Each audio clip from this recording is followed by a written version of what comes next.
पढ़ाई और भी मज़ेदार हो जाए जब खुद अवस्थी सर पढ़ाएं। उनसे जुड़ने के लिए उनके चैनल को सब्सक्राइब करें और बेल आइकन को दबाएं उनके लेक्चर्स को सबसे पहले देखने के लिए।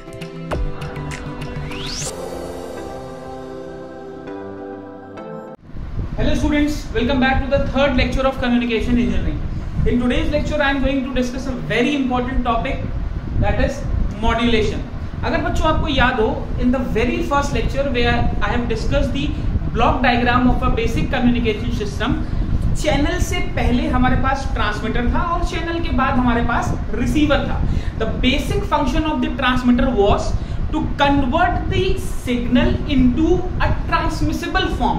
मुझे सिग्नल को एक ऐसे फॉर्म में कन्वर्ट करना था ताकि वो ट्रांसमिट हो सके over the required distance and at the receiver end my work was to again receive the signal and decode it into the actual form. Now today we are going to look into the transmitter and the receiver block in a deeper level. हम देखेंगे कि how does a transmitter convert the signal into a transferable form. So the very basic operation that is performed by the transmitter block is the modulation of the signal. Now, what does the term modulation mean? Yeah, what is the physical significance of modulation? See, at times we come across the signal. हमें कुछ ऐसे signals मिलते हैं जिनका frequency कम है और हमें उन्हें कम distance पर ही transmit करना है. Well and good. The frequency of the signal is low. The signal is weak and it has to be transmitted over a small distance, so there is no problem.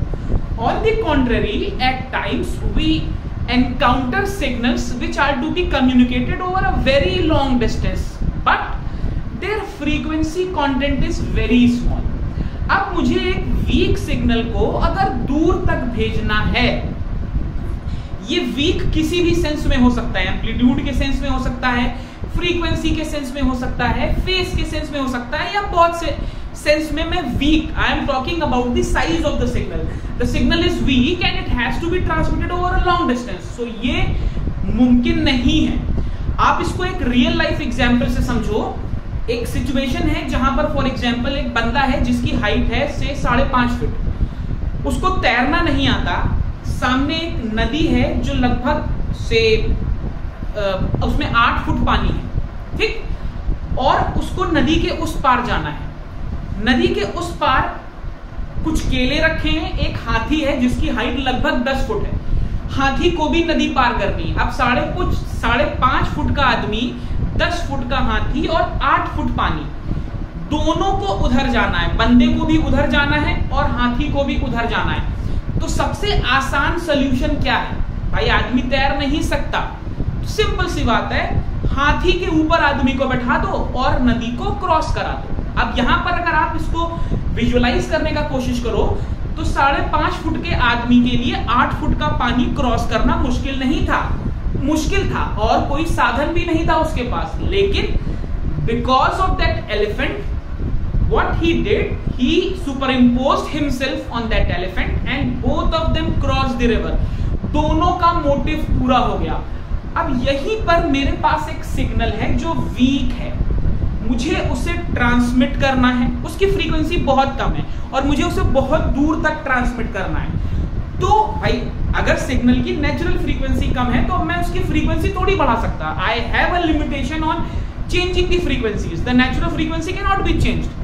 Fine, तो what I can do is मैं एक हाथी का इस्तेमाल कर लूं। I can use an elephant. This elephant is nothing but a high frequency carrier wave. What I can do is I can superimpose my low frequency signal, the signal that was having low frequency, on this high frequency carrier wave, and I can facilitate the process of communication. This is what we do in communication modulation process. Modulation में हम यही करते हैं। अब बच्चों, अगर मैं modulation के बेसिस पर कम्युनिकेशन को डिफाइन करने की कोशिश करूं या क्लासिफाई करने की कोशिश करूं तो प्रिसाइसली मैं दो तरीके के कम्युनिकेशंस देखता हूं। एक होता है बच्चों मेरा base band communication. The very first type of communication is base band communication, and the second communication is band pass communication. ये दो तरीके के कम्युनिकेशन हैं जो मैं प्रैक्टिकली इस्तेमाल करता हूं। अब what is base band communication? यहां पर वी डोंट नीड मॉड्यूलेशन, यहां पर मॉड्यूलेशन की जरूरत नहीं है। मतलब पानी केवल 3 फुट है और 5.5 फुट का बंदा आराम से नदी चल के क्रॉस कर सकता है, तो we don't require a high frequency carrier wave, fine. तो दिस काइंड ऑफ कम्युनिकेशन या base band communication is suitable for low frequency applications. जहां पर मुझे कम फ्रीक्वेंसी पे ही काम करना है वहां पर मैं इसका इस्तेमाल कर सकता हूं। But for cases where I need to transfer a signal at high frequency, I cannot use baseband communication. For that I use band pass communication, and in band pass communication we apply the process of modulation. तो अगर मैं साधारण सी भाषा में आपसे बोलूं तो modulation क्या है? Modulation is a process where we make few necessary changes. अभी मैं ये बात ही नहीं कर रहा कि चेंज कहां पे करूं, कैरियर में करूं या मैसेज में करूं, नहीं, कुछ नहीं। मैं कुछ चेंजेस करता हूं और with those due changes I facilitate the process of communication at high frequency. तो एक चीज तो क्लियर है पूरे मॉड्यूलेशन प्रोसेस में कि मैं फ्रीक्वेंसी को शिफ्ट कर रहा हूं from low level to high level, right. अब करते कैसे हैं इस पर आते हैं, या आपको एक और बड़ा ही प्रैक्टिकल से एग्जांपल समझाता हूं। फॉर एग्जांपल एक हमारे पांडे जी हैं जो इससे पुराने वाले लेक्चर में थे। तो Pandey ji wants to convey a message, उन्हें कुछ संदेश पहुंचाना है किसी को हॉस्टल में, और ये वो जमाना है जब टेलीफोन नहीं है। अब पांडे जी ने अपनी दिल की बात एक कागज में लिखी, पहुंचे हॉस्टल। अब हॉस्टल पे उन्हें पहुंचाना है 4th फ्लोर पे, वो कागज उन्हें 4थे फ्लोर तक पहुंचाना है। क्या पांडे जी के पास इतनी ताकत है कि वो फेंक के 4थे फ्लोर तक कागज पहुंचा सके? मुश्किल है। नॉर्मल कंडीशन में पांडे जी 4थे फ्लोर तक कागज नहीं पहुंचा सकते। तो पांडे जी क्या करेंगे?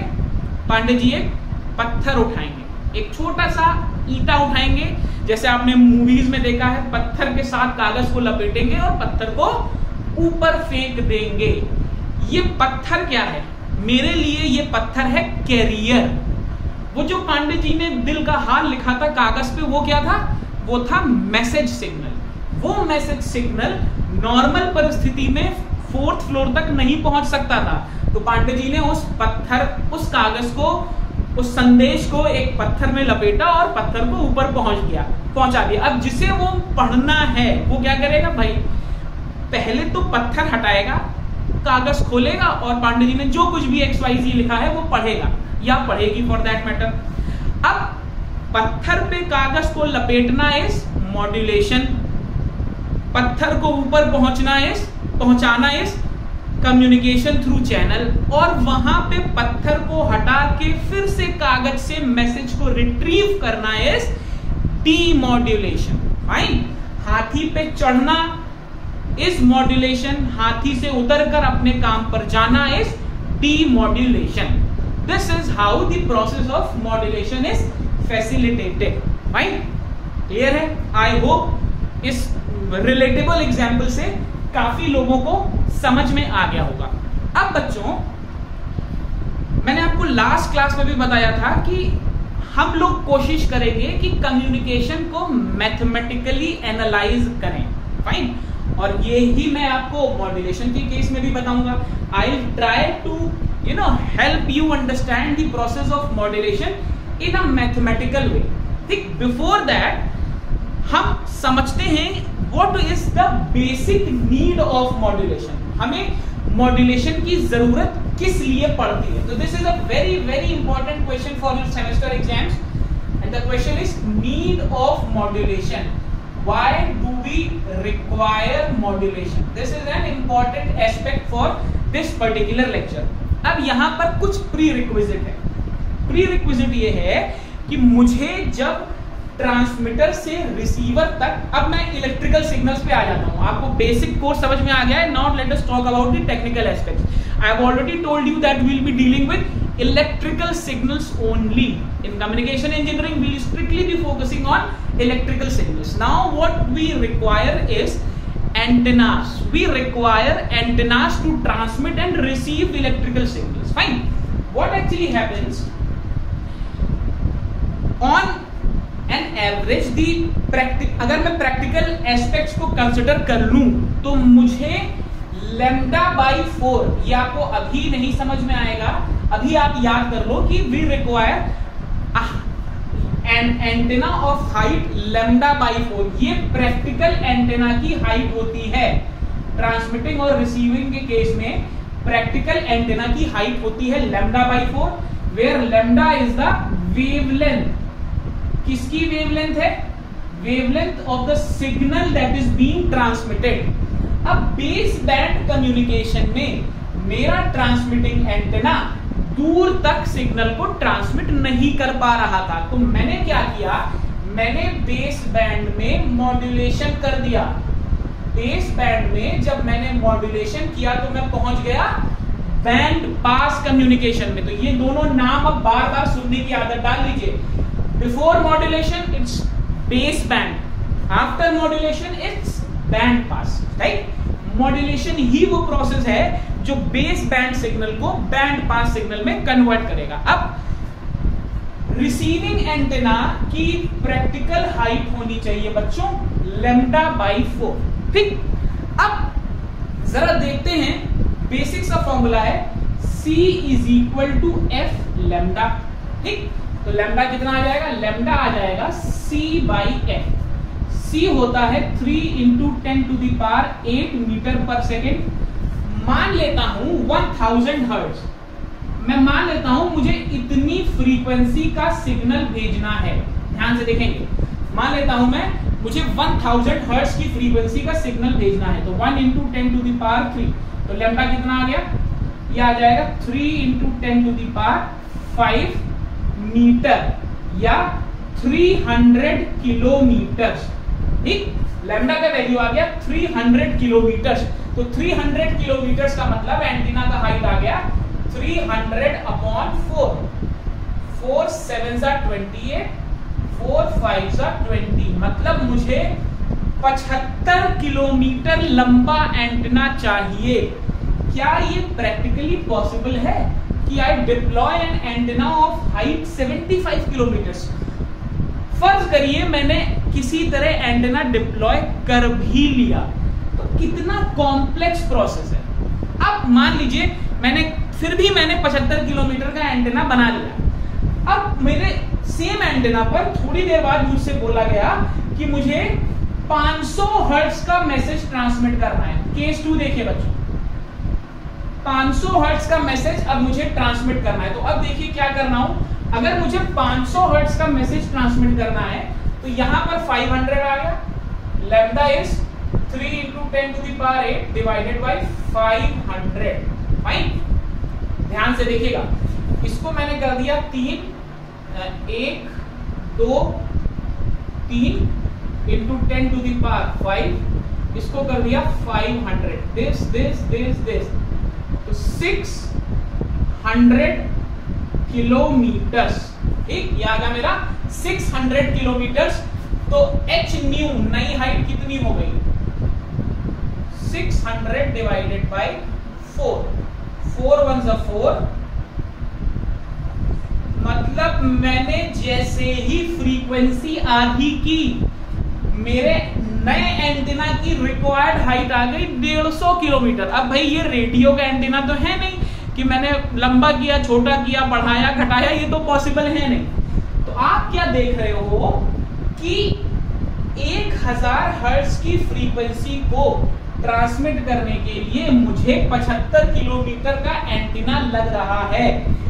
अगर मैं इसी फ्रीक्वेंसी को, ध्यान से समझिएगा, इसी फ्रीक्वेंसी को कई गुना बढ़ा दूं.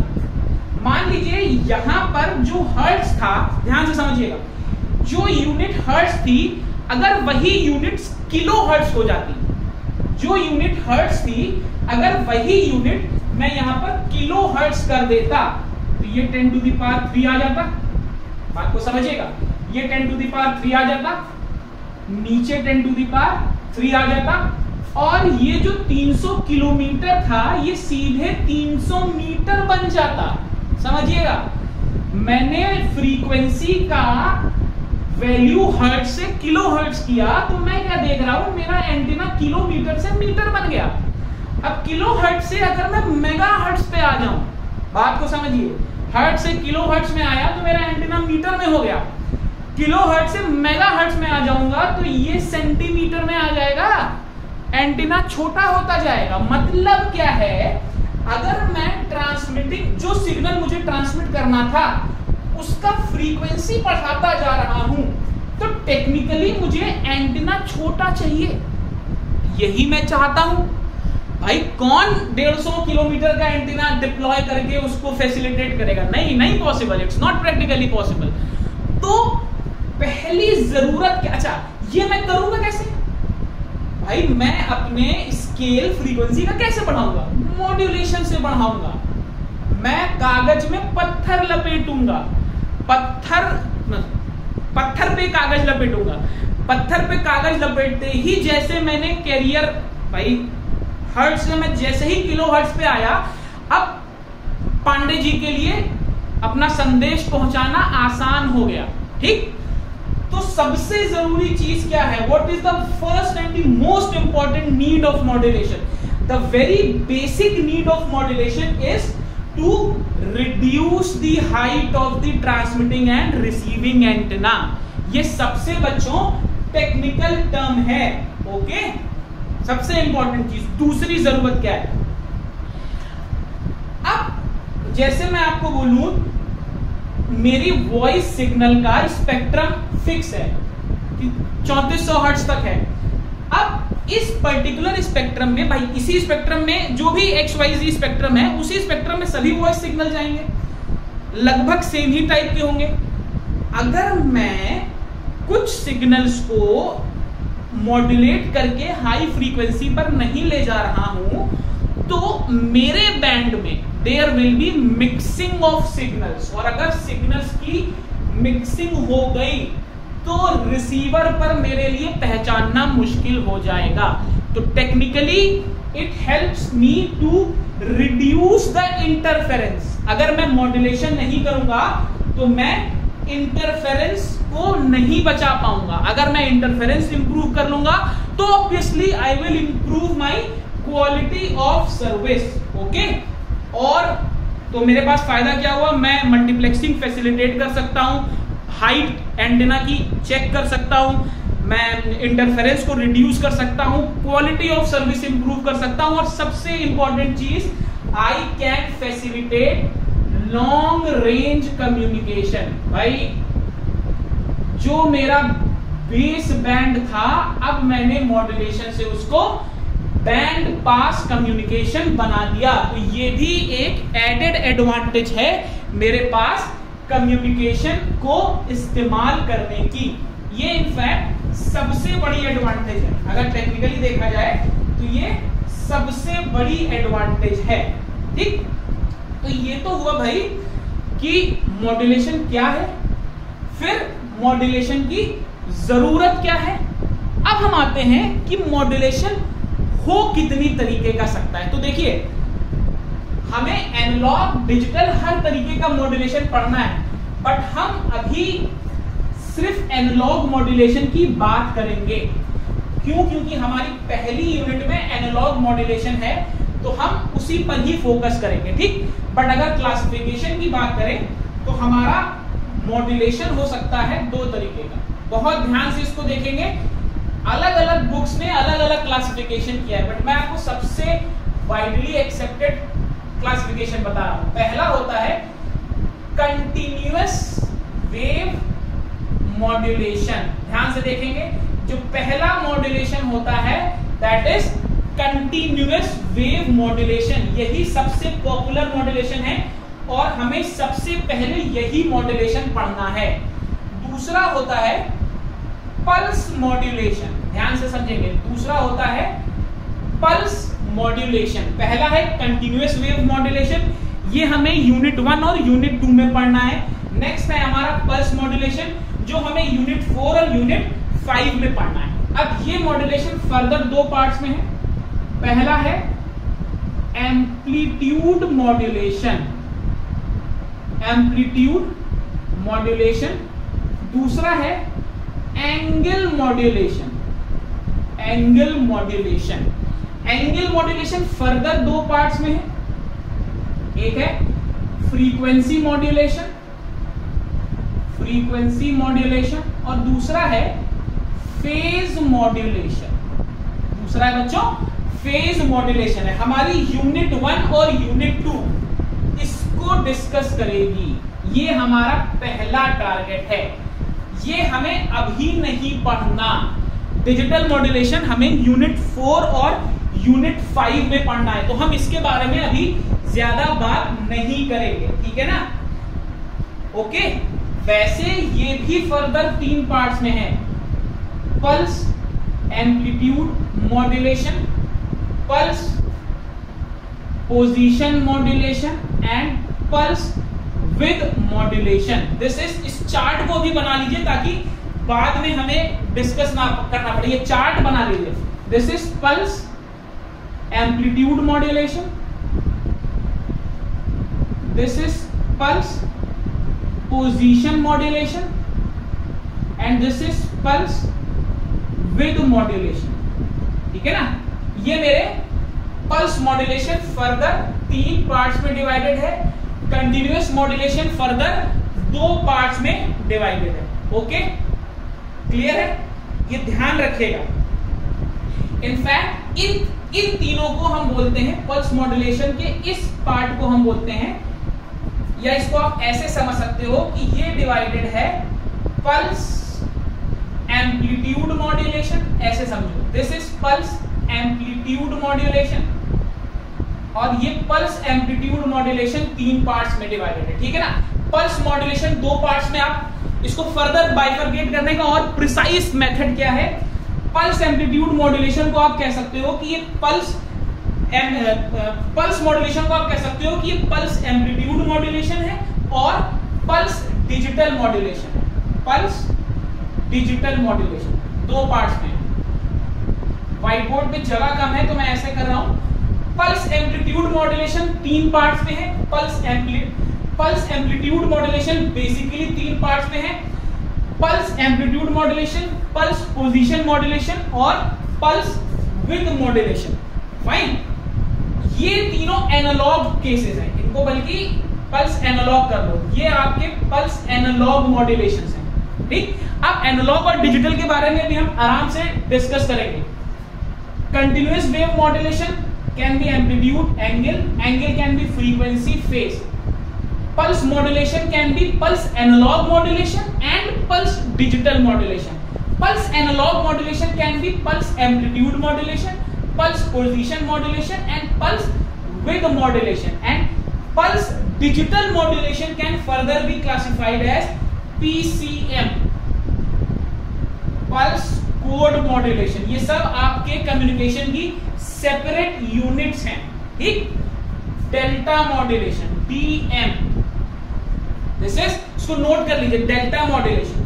Fine, adaptive delta modulation ADM, adaptive delta modulation that is ADM and differential PCM DPCM। ये आपकी लास्ट यूनिट है, this is your last unit. Okay, हमें अभी फिलहाल आने वाले कुछ हफ्तों में या इनफैक्ट महीनों में केवल इस पर ही फोकस करना है। ये सब डिजिटल मॉड्यूलेशन का पार्ट है, फाइन। ये सब डिजिटल कम्युनिकेशन का पार्ट है, ये हमें अभी नहीं करना। जब हम डिजिटल की बात करेंगे तब हमें इस पर फोकस करना है, फाइन। अब जरा मैथमेटिकल पार्ट पे आते हैं कि ये तो सब कहानी हो गई। ये चार्ट आपको हर बुक में मिलेगा, किसी भी बुक से आप नोट कर सकते हो, कोई प्रॉब्लम नहीं है, ठीक है ना। ये उतना इंपॉर्टेंस नहीं रख रहा है, इंपॉर्टेंस रख रहा है इसके अंदर की टेक्निकलिटीज, ठीक है, कोई इश्यू नहीं है। चलो अब आते हैं, अच्छा एक बेसिक चीज जरा समझ लो, इन दोनों में क्या डिफरेंस है। What is the difference between continuous wave modulation and pulse modulation, ये इंपॉर्टेंट है। कंटिन्यूअस वेव मॉड्यूलेशन में हम जो कैरियर यूज करते हैं वो एक कंटिन्यूअस वेव होती है, ये इंपॉर्टेंट है। कंटिन्यूअस वेव मॉड्यूलेशन में हम जो कैरियर यूज करते हैं वो एक कंटिन्यूअस वेव होती है, लेकिन पल्स मॉड्यूलेशन में हम जो कैरियर यूज करते हैं वो कुछ रेक्टेंगुलर पल्सेस होती हैं। ध्यान रखेंगे, ये बेसिक डिफरेंस है। कुछ लोग इसको एनालॉग मॉड्यूलेशन बोलते हैं, आपको हर बुक में अलग अलग क्लासिफिकेशन दिखेगा। कुछ जगह मॉड्यूलेशन को बोला गया है analogue modulation, digital modulation. Analogue modulation को फिर amplitude modulation, frequency modulation and phase modulation. तो आप जितना लिटरेचर पढ़ोगे हर जगह अलग अलग दिखेगा, उसमें कंफ्यूज नहीं होना है, सभी ठीक है, कोई फर्क नहीं पड़ता। Modulation can be analogue, digital. हम एनालॉग को ही कंटिन्यूअस वेव बोल रहे हैं, डिजिटल को पल्स मॉड्यूलेशन बोल रहे हैं। अगर मैं कैरियर एक कंटिन्यूअस वेव इस्तेमाल करूंगा तो मैं बोलूंगा this is a continuous wave modulation. वहीं अगर मैं कैरियर पल्सेस यूज करूंगा, रेक्टेंगुलर पल्सेस, तो मैं इसको बोलूंगा पल्स मॉड्यूलेशन। ठीक, ये चार्ट बना लीजिए, वरना मैं व्हाट्सएप ग्रुप पे आपको पिक खींच के भी भेज दूंगा इसका, तो कोई इशू नहीं है। थ्योरेटिकल बात करते हैं टेक्निकल एस्पेक्ट की। सबसे पहले हम कंटिन्यूअस वेव मॉड्यूलेशन में भी एनालॉग, कंटिन्यूअस वेव मॉड्यूलेशन या एनालॉग मॉड्यूलेशन की बात करते हैं। सबसे पहले हमारे पास एक मैसेज सिग्नल है MT. Message signal low frequency का है। ठीक, इस मैसेज सिग्नल को मैंने एक कैरियर सिग्नल, एक मेरे पास कैरियर सिग्नल है, कैरियर सिग्नल मान लीजिए है मेरा A cos ओमेगा CT, ये मेरा कैरियर सिग्नल है। This is a high frequency signal. अब समझो बेसिक एक्चुअल डेफिनेशन क्या है मॉड्यूलेशन की। अगर मैं मैसेज सिग्नल के अकॉर्डिंग, फिर से समझना, अगर मैं मैसेज सिग्नल के अकॉर्डिंग कैरियर का एम्पलीट्यूड वेरी कर रहा हूं, आई एम अगेन रिपीटिंग, इसमें बहुत से लोगों को कंफ्यूजन रहता है। अगर मैं मैसेज सिग्नल के अकॉर्डिंग कैरियर का, इसको एसी कर दो, कैरियर का एम्पलीट्यूड वेरी कर रहा हूं तो मेरा एम्पलीट्यूड मॉड्यूलेशन होगा। ठीक है, ये पहला है जो हमें पढ़ना है। इसके बाद अगर मैं कैरियर का एम्पलीट्यूड मैसेज सिग्नल के अकॉर्डिंग वेरी कर रहा हूं तो मैं बोलूंगा कि ये एम्पलीट्यूड मॉड्यूलेशन है। अब एक बात देखो, लो फ्रीक्वेंसी का वेव था, मैंने इसको सुपर इम्पोज कर दिया, मतलब मिला दिया किसके साथ, A cos ओमेगा CT के साथ। रिसीवर ने A cos omega CT receive किया। जब रिसीवर ने A cos omega CT receive किया तो उसने ओमेगा C चेक किया, एंगुलर फ्रीक्वेंसी, तो ये तो हाई थी, कोई प्रॉब्लम नहीं है। यही हमारा मॉड्यूलेशन का कोर रूल है कि हमें हाई फ्रीक्वेंसी कैरियर से ही इसको ट्रांसमिट करना है, और फ्रीक्वेंसी तो भाई इसकी हाई थी तो कोई चिंता की बात नहीं है, उसने एम्पलीट्यूड के हिसाब से अपना रिसीव्ड सिग्नल रिट्रीव कर लिया। ठीक, दूसरा केस, अगर मैं मैसेज सिग्नल के अकॉर्डिंग अपने कैरियर की फ्रीक्वेंसी को चेंज करूं, रिसीव सिग्नल के हिसाब से कैरियर की फ्रीक्वेंसी को चेंज करूं, अब भी कोई बात नहीं है, मैं ये फ्रीक्वेंसी तो ऑलरेडी हाई है, अब मैं इसे चेंज करूंगा तो अभी भी तो ये रहेगी हाई, तो मेरा बेसिक अभी भी डिस्टर्ब नहीं हुआ है, मेरा हाथी अभी भी मेरे पांडे जी से बड़ा था, तो कोई प्रॉब्लम नहीं है। रिसीवर ने सबसे पहले फ्रीक्वेंसी देखी, फ्रीक्वेंसी उसे हाई दिखी, कोई प्रॉब्लम नहीं है, आराम से उसने मैसेज को रिसीव किया और इस फ्रीक्वेंसी के हिसाब से उसने ओरिजिनल मैसेज को रिट्रीव कर दिया। तो ये हम कैसे कर सकते हैं भाई, हो सकता है जब एम्पलीट्यूड कम हो तो फ्रीक्वेंसी उसने हाई कर दी हो या कम कर दी हो, तो हम फ्रीक्वेंसी के वेरिएशन से गेस करते हैं कि ट्रांसमिटेड सिग्नल क्या रहा होगा, कहां पे, डीमॉड्यूलेशन।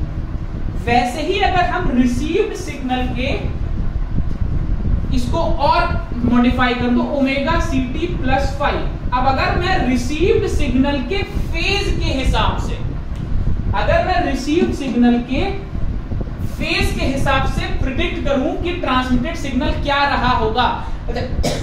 कैसे प्रिडिक्ट कर रहा हूं, मैंने कैरियर के फेज से गेस किया। मतलब आप ऐसे कह सकते हो कि ट्रांसमिटेड सिग्नल के हिसाब से मैंने कैरियर के फेज में चेंज किया और एक सिग्नल रिसीव किया। ठीक, उस रिसीव सिग्नल से जब मैं अपना ट्रांसमिटेड सिग्नल रिसीव करूंगा तो मैं उसको बोलूंगा फेज मॉड्यूलेशन। तो 3 मॉड्यूलेशन हो गए, एम्पलीट्यूड, फ्रीक्वेंसी और फेज। तीनों ही केसेस में अगर आप ध्यान दो तो कैरियर फ्रीक्वेंसी अभी भी हाई है, और अगर मेरी कैरियर फ्रीक्वेंसी हाई है तो कोई प्रॉब्लम नहीं है। As long as the carrier frequency is high, there is no problem. The problem arises as soon as my carrier frequency drops. तो मॉड्यूलेशन ने मुझे टेक्निकली कोई प्रॉब्लम क्रिएट करके नहीं दी इस केस में भी। फाइन, अब जरा इसका मैथमेटिकल समझो, मैथमेटिकली ये कैसे हो रहा होगा, जरा ध्यान से देखिए।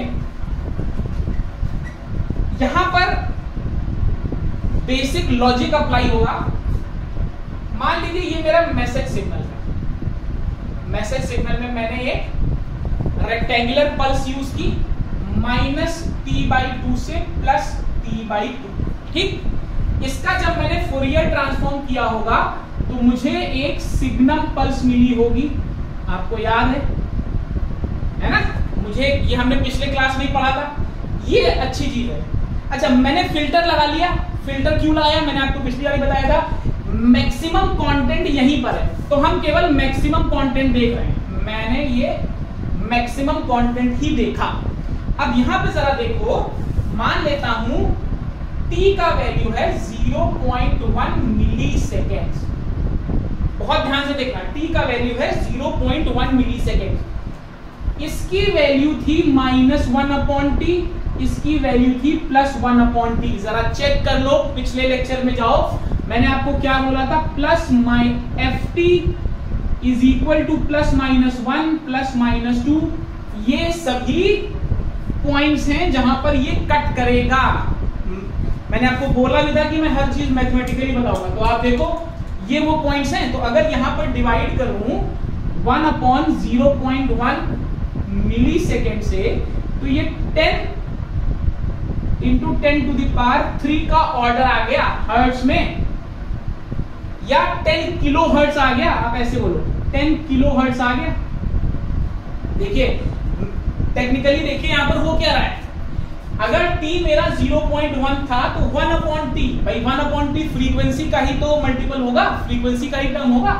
1/0.1 यहां मिली था तो यहां 10⁻³ आ गया, 0.1 का 10 हो गया। ठीक, तो मतलब अगर मैं देखूं तो ये हो गया -10 किलो हर्ट्ज, ये हो गया +10 किलो हर्ट्ज। ठीक, ये मेरा बेसिक मैसेज सिग्नल था। अब मैंने क्या किया, इसको बैठाया किस पर, एक कैरियर। मैंने इसको एक कैरियर पे बैठाया। कैरियर मैंने मान लिया, मैंने लिया है, अलग पेन यूज कर लूं, कैरियर मैंने लिया है cos ωct। ठीक, मैंने मान लीजिए कैरियर लिया cos ωct।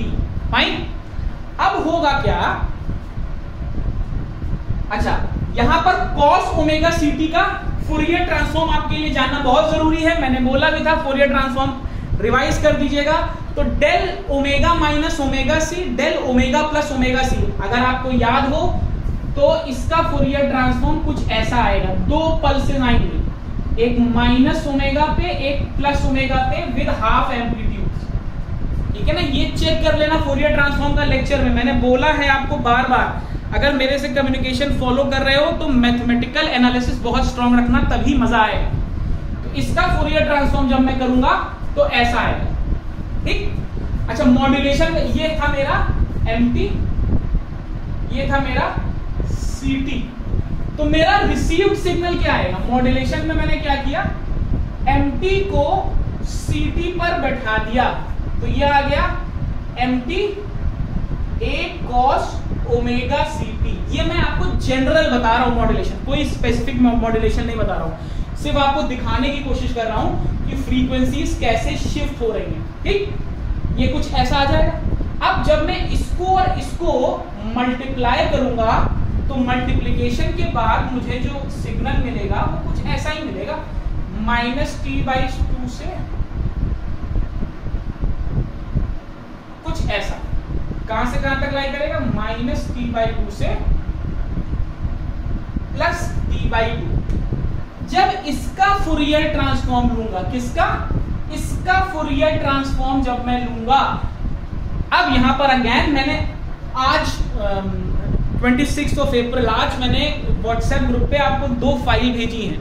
पहले फाइल में मैंने सभी बेसिक फंक्शंस का फूरियर ट्रांसफॉर्म लिखा हुआ है, दूसरी फाइल में मैंने बेसिक प्रॉपर्टीज लिखी हुई हैं। तो उस बेसिक प्रॉपर्टी का इस्तेमाल करके जब mt और ct ये मल्टीप्लिकेशन में है, ठीक है ना, या अगर मैं इसको और थोड़ा सा अच्छा कर दूं, इसको xt मान लेता हूं, रिसीव सिग्नल को yt मान लेता हूं, इसको xt मान लेता हूं, इसको xt मान लेता हूं। तो जब मैं मल्टीप्लिकेशन का फूरियर ट्रांसफॉर्म लिखूंगा, उस जो मैंने आपको फाइल भेजी उसमें आखिरी प्रॉपर्टी है, जब मैं इसका फूरियर ट्रांसफॉर्म लूंगा तो y ऑफ ओमेगा आ जाएगा 1/2 x of omega minus omega C plus x of omega plus omega C. Last property है, मैं डायरेक्टली इस्तेमाल कर रहा हूं। ठीक, तो जब ये फूरियर ट्रांसफॉर्म अगर मैं इसको प्लॉट करूं, अब ध्यान से देखना, अगर मैं इसको प्लॉट करूं, इसको हटा रहा हूं, अगर मैं इसको डायरेक्टली प्लॉट करूं तो मैं क्या देखूंगा? मुझे 2 अब की बार पल्सेस मिलेंगी ऐसे, ठीक है ना, अब की बार मुझे 2 पल्सेस मिलेंगी। ओके, ये है ओमेगा सी, ये है माइनस ओमेगा सी, ये हो जाएगा omega C plus omega M. ठीक, ये हो जाएगा omega C minus omega M, ये हो जाएगा minus omega C minus omega M, ये हो जाएगा minus omega C plus omega M. अब ओमेगा सी क्या है? कैरियर की यहां पे प्लस आएगा और यहां पे माइनस आएगा। ओमेगा सी क्या है? कैरियर की फ्रीक्वेंसी। ठीक, अगर मैं यहां पर 1/2 पाई कर दूं तो मैं इसको f में कन्वर्ट कर सकता हूं, ठीक है ना। ओमेगा से f में हमने लास्ट ईयर किया है कन्वर्ट, यहां पे 1/2 पाई कर देंगे तो ये सब f हो जाएंगे, omega C minus fc minus fm, ये हो जाएगा fc प्लस fm। तो ये मैं उस पर नहीं जा रहा हूं। अब जरा देखो, यहां पर मेरे पास था 10 kilo hertz.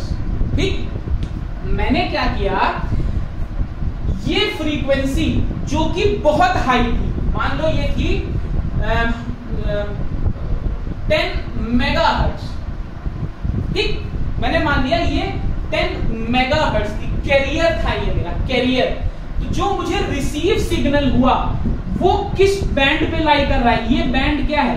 This is omega C minus omega M, मतलब 10 मेगाहर्ट्ज से मुझे 10 किलो हर्ट्ज माइनस करना है। ठीक, मतलब इट्स लाइक 100 में से 1 माइनस करना है। मैं आपको समझाने के लिए कह रहा हूं। तो मुझे 100 में से 1 माइनस करना है, तो 99, 100 में 1 जोड़ना है तो 101, ऐसे ही -99 से -101। तो जो चीज मेरी एक्चुअली में किलो हर्ट्ज पे चल रही थी अभी तक, वो पूरी मैथमेटिक्स के बाद कहां पहुंच गई है? ये मेगा हर्ट्ज में पहुंच गई। आप देख रहे हो, मॉड्यूलेशन से मैं मैथमेटिकली भी आपको दिखा रहा हूं कि वो फ्रीक्वेंसी जो मेरी किलो हर्ट्ज पे चल रही थी, वो फूरियर ट्रांसफॉर्म की वजह से मॉड्यूलेट होने के बाद किस रेंज में आ गई? ये रेंज अब की मेगा हर्ट्ज में है। यही मैंने अभी थोड़ी देर पहले आपको कहानी में भी बताया था कि मैं फ्रीक्वेंसी रेंज को बढ़ा रहा हूं, और यही चीज मैंने आपको अभी मैथमेटिकली भी दिखाई कि फ्रीक्वेंसी रेंज कैसे बढ़ रही है। ठीक है, आई होप समझ में आया होगा। ये कोई स्पेशल मॉड्यूलेशन टेक्निक नहीं है, हम अभी अलग से हर मॉड्यूलेशन डिस्कस करेंगे। ये सिर्फ आपको एक मैथमेटिकल पिक्चर दिखाने के लिए मैंने ये यूज किया है, ताकि आपको समझ में आए कि एक्चुअली में हो क्या रहा है। तो अगर मैं बेसिक डेफिनेशन की बात करूं तो modulation is the process where few characteristics of carrier are modified in accordance with the input या baseband signal। फिर से समझ लो, modulation is the process in which few characteristics bracket में लिख लेना amplitude, phase और frequency of carrier are varied in accordance to the message signal। मतलब मैं कैरियर की कैरेक्टरिस्टिक को मैसेज के अकॉर्डिंग चेंज करता हूं। इसको और बेटर से समझने के लिए प्लीज फोरियर ट्रांसफॉर्म की अच्छी नॉलेज होनी चाहिए। वो जो मैंने दोनों पिक्स भेजी हैं वो भी कर लीजिए, और मैं अभी ग्रुप पे आपको वो क्लासिफिकेशन भी भेज दूंगा। अभी क्लासिफिकेशन पर इतना ध्यान देने की जरूरत नहीं है, अभी हमें सिर्फ कंटिन्यूअस वेव या एनालॉग मॉड्यूलेशन पर ध्यान देना है। फाइन, चलिए बच्चों आज के लिए इतना ही रखते हैं। आई होप लेक्चर समझ में आया होगा। अगले लेक्चर्स में हम डिटेल में एम्पलीट्यूड मॉड्यूलेशन शुरू करेंगे। जैसा कि मैं हमेशा कहता हूं, अगर आपको लेक्चर समझ में आया है तो लाइक करिए, शेयर करिए, subscribe the channel if you haven't subscribed it yet, and stay healthy, stay safe, and be ready for the next lecture. Thank you.